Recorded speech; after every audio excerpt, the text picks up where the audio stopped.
Sexual intention. Hello and welcome back to another round of Forgotten Hope 2. We are on the CMP map test event, and this is raid at Cabanatuan, and I am with a lot of people, so yeah. So if you want your name in the video, just mention it now. Hello, I'm a lot of people. Okay. Watchtower here, maker of Peleliu, Podulane, and Wake.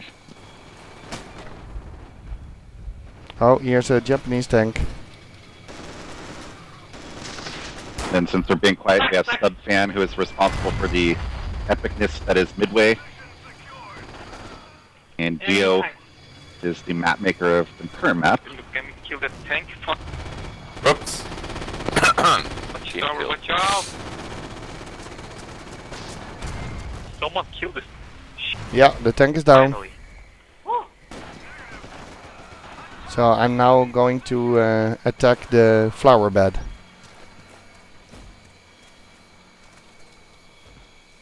So, sir, I had a few questions for you actually, since I knew we'd be chatting today. Yeah. How long have you been involved with the FH2 team altogether? It's got to be a long time at this point. Yeah. I've been playing Forgotten Hope 2 since Forgotten Hope 1 0.6 something, or 0.5, 0.6. So, because I was in a Battlefield 1942 clan and I wanted to have some more realism into the 1942 game. So the answer was Forgotten Hope 1. And then when the servers started to be empty, I just left the game, and I actually didn't notice that Forgotten Hope 2 came to be until I kind of coincidentally bumped into it. I was searching for Forgotten Hope, and then I found out that there was a Forgotten Hope 2. So I started playing it again, and that was in 2.1, right before the Italian release. And then I played a lot. I was in the forums, and I was trying to help out people who were having trouble with the installation, because back then it was kind of a hassle still. And then right before 2.2 I got a message from Fenring which said, because you're trying to help people, you have been invited to the beta tester team. So, and they didn't have to ask me twice, so I joined the beta tester team right before 2.2. I tested the Normandy maps with the guys and squashed some bugs, and then I've been a beta tester ever since. So yeah, there's a long history now with this game, and it's still going, despite many people saying that it would die out at this point. Obviously, it's still going pretty strong. yeah, It's fantastic. the whole FH2 is dead has become kind of a meme, because well, I like to say Forgotten Hope 2 dead since 2005, because it's so. Damn it. Okay. Seems that I got you guys. And then are there any features on Forgotten Hope 2 at this point that you're kind of directly responsible for, either suggesting, or have you done any kind of mod work yourself? No, I'm totally not good with modding or mapping or whatever. When I did have the time to learn it, I just didn't do it because other people, there were still quite some mappers around and sound guys and everything, and I was just a tester and a bit of general more general historical research thingies sometimes, but and when the number of mappers started to dwindle, my time also became less and less, because well, work, family, stuff like that. So I really don't have the time to learn mapping or coding or whatever. But I still test stuff. I recently tested the map for the upcoming release for the usual stuff like floaters and static placement. And Well, that takes time too. yeah, sure, but that I can do without having to learn something beforehand. So I did a walk around of about an hour and a half maybe, and then I post up the pictures and then I'm done. And I also did a bit of research. Well, you can't really call it research. It's a bit just reading up on a subject. And what I did was I read about types of ammunition used by certain vehicles in a certain part of the war. And Yeah, there's just endless details that just yeah. there's just a mountain Yeah, of and knowledge to go through.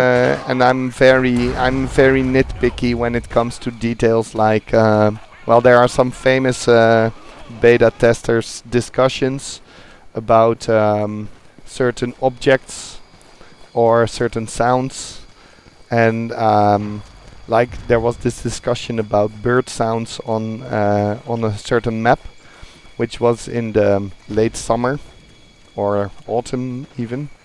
And then someone was saying, well, it's impossible to have bird sounds because birds only sing in springtime. And because that's not true, because I know some bit about birds, then we had a very long discussion about whether we could have bird sounds on that map or not. And that's just a super tiny detail. And other people might wonder why you spend so much time discussing about something so unimportant, but that makes it fun for me and also for some other people, because it's yeah, it makes the maps stand out, because lots of things have been thought about. And when you play other games, you sometimes, like yesterday, I was playing Postscriptum. I really like that game. It's super immersive. But then I lay down in a point and I see 25 floating objects around me, and I'm like, "What? This is totally unfinished." And then, yeah, then I think about how we do stuff at Volcano 2, and then I'm so satisfied that I can also be. Now I only play a very tiny part in the development of the mod, but that makes me happy. So Yeah, you've found something you like doing, and the dev team obviously appreciates you. They've had you around a long time, and made a lot of good friends over the years. maybe it's also that they just don't. Nobody has the balls to tell me that I'm useless. No, I don't think being a tester is. I mean, it takes a lot of time, dedication, and it's not precisely fun for most people. So I think it's an important. No, part. I'm just Not kidding. I'm glamorous. just joking a bit. You're losing all the best players. Not Yeah, all the testing in backflags. general is not a glamorous thing. I've got friends here in the Seattle area that play the tester game, and they bounce from employer to employer after something is released, and it's a tough line of work as well, even with major game studios. That said, yeah, Conquest on this map is has you running around in circles, and that's just kind of standard Conquest kind of gameplay. Nice. Looks like the U.S. has been kind of dominant on this round. Blah. I think the power of the Garand definitely shows in the Pacific maps. I created by Team twice.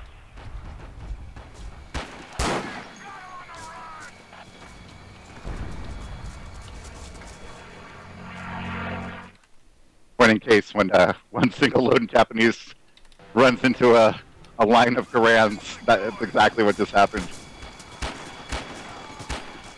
Losing better. It's not blinking.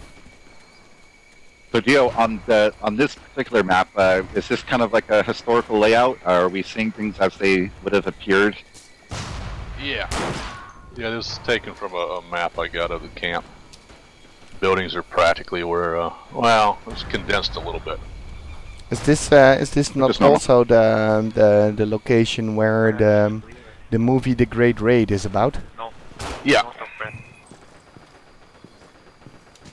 Because I have that in my collection and I've been watching it a while ago. Yeah, quite some time ago actually. But the problem with maps like this is that in reality it was kind of a surprise that the Allies were trying to bust out these prisoners, and in the game it's not really a surprise that the enemy team is coming. So Well, I try to Well, do you don't know the where they come from. that way because I got when the game starts, everyone should be shooting at each other. So if you think about it, the game starts right after the first shots are fired. That's true. There's definitely a lot of positions that Americans can take as far as starting all over the map in almost a 360-degree fashion. So it definitely Yeah. makes it unpredictable on what's going to happen first. And Yeah. that's based on what they actually did. So like where those positions are is where they got in position to start the raid. but is that also the case in the second and the third time you play it? Is it randomized? Now the positions are the same. Like I said, yeah, you're not going to be surprised because it's a video game. You expect yeah. fighting, right? Yeah, but But it's a bit like the point is, yeah. one thing you can do if you played it like in a tournament round after round is you could stack the team at one of the points one round and Oh, shift to the rear gate or something in the next round or something. I'm getting stuck on a board of wood Where are you at? at the barracks. Oh, you in the broken one maybe? Yeah. Yeah, okay. So maybe do the trick that was also done in the old desert maps, that you just make some sort of an invisible ramp thingy that you can. Yeah, we got invisible steps and things. Yeah. Yeah. Lost. Okay. Speaking of which, you want to go back to FH2 history here since you've been around so long. In your opinion, what was the biggest point of release? Was it Normandy? Was it the Russians, adding the Russians to the game? What do you think is the biggest? Yeah, I think addition? it was Normandy, because the first release had like 7 maps, and that was the biggest release of number of maps in one go that I've seen. Best of quarters. I think I remember seeing pictures of Fort Indesen as a work in progress, and it was just as somebody who never really played FH2. I saw the game and I was like, wow, this looks fantastic. But then I would hop on as an American at about 3 o'clock in the afternoon, and I would see nothing but empty servers. So I'm like, well, this is a shame. This is one of the best looking World War II games I've ever seen. It's obviously incredibly historically accurate, given the engine limitations, but no one's around. And then I finally figured out that Europeans had already gone to sleep, and most of the population had the servers full for the better part of the European day. So once I caught on to that, I really started liking the game. Yeah. Yeah, what I keep wondering about is how come the server situation in the United States, since WAW has sort of vanished, and Wolf was a thing back in the day. Wolf servers. And how come it's so difficult to get the American player base to play on American servers? I really don't get that. Yeah, there's obviously not enough of us anymore.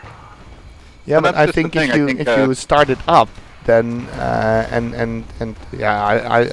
it's easy to say for me because I don't have to do it. But if you start up a server and have an admin team, then you might attract more players. Yeah, I think Yeah, they just don't. I just don't think they're getting the game. count anymore. going to back. I mean, WAW is up right now. Yeah. Well, there's obviously And no nobody on end it. for demand for World War II games and content, so it's more, I think, player awareness. But yeah, I'm seeing the empty servers Yeah, I mean, is our definitely a American letdown. tournament also went away. Yeah, but there's no demand for World War II games. Well, I happily disagree, because when I was playing Postscriptum yesterday, there was a bunch of Americans in my squad. Oh, So no, I'm saying that there is no shortage of demand. So, you know, there's Hell Let Loose, there's Postscriptum, both have quite a player base. Yeah. Obviously, people want the content, There's the quality. but it's been Well, there hard to might be find a game chance that to has bring the... US player base back, but it definitely just dwindled on its own. Yeah, sure, but it's hard to, whenever you play those other games, the newer games on the newer engines, it's hard to recreate the whatever magic it is that FH2 has that just isn't the addictive replayability. And some of the newer games just have not been able to do that. And I think the whole Call of Duty and Battlefield annual release has also played a factor into that, where there's just so many games coming out so fast. yeah. Okay. Well, this was a victory for the Americans. Wow, that plane also flew into my face. That's it for this round. I hope you enjoyed it. Thanks for watching and have a nice day. Yeah, they have this map on one of the CODs. I wonder if I should get it and look at what they do.